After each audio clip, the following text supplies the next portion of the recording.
first grade. I miss reading you guys stories, so I thought I would read you Red Hen and Sly Fox. Sly was one of our words this week. You can see he's kind of being a little sneaky right here. It's by Vivian French. Once there was a wood, and in the middle of the wood there was a tree. Under the tree was a house, and in the house lived a red hen.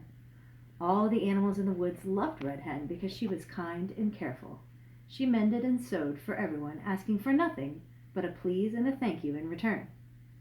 She always wore an apron, which had a pocket, and in that pocket she always kept a needle and thread and a little pair of scissors. All the animals in the woods loved Red Hen except for Sly Fox. Sly Fox thought that Red Hen would make an excellent chicken dinner. One fine morning, Sly Fox woke early. He yawned, and he stretched, and he smiled, and he said, "Aha! Today is the day I shall have my chicken dinner." Sly Fox hurried to his chest of drawers. He slipped a pair of socks in one pocket and a large sack in the other. Yikes. Then he ran and ran and ran through the woods until he reached Red Hen's house. Sly Fox knocked on Red's door.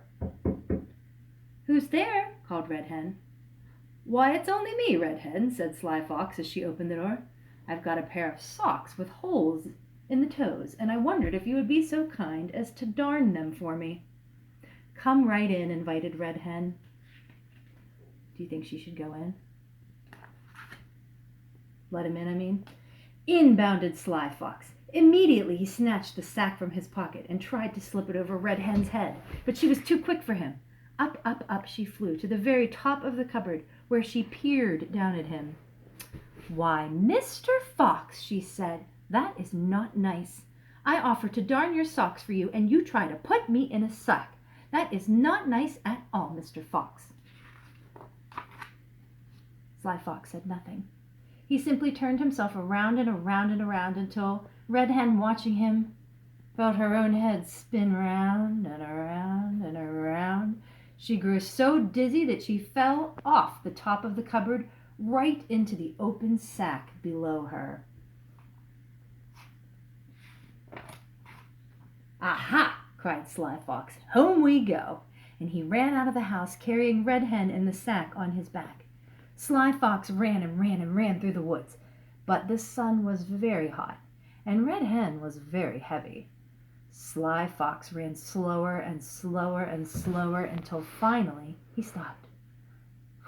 "Goodness," he said, "what a fat red hen.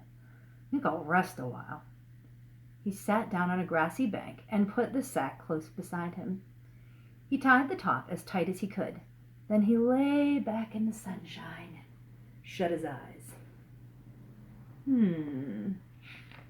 Wonder if Red Hen is making a plan.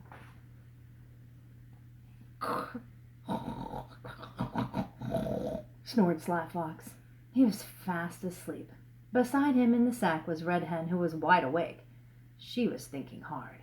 "I'm wearing my apron," she said to herself, "and in my apron is my pocket, and in my pocket is my needle and thread, and my little pair of scissors. Ho, ho!" Red Hen took out her scissors. She snipped and she snipped and she snipped a neat hole in the sack. She tiptoed out. She looked left. She looked right. She looked up. She looked down until she saw a large stone.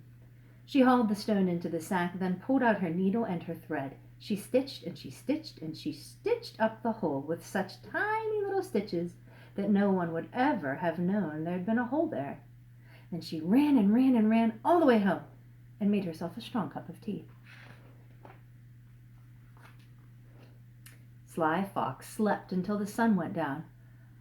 "Oh," said Sly Fox, sitting up. "It's time for my chicken dinner." He picked up the sack and hurried all the way home to his dark old house at the very back of the woods. "Din, din," said Sly Fox as he pushed open the door. He dropped the sack on the musty, dusty floor and built a fire with sticks. He took down a large pot and filled it full of water. He put the pot of water on top of the sticks and waited until the water was bubbling and boiling. Then he rubbed his paws together.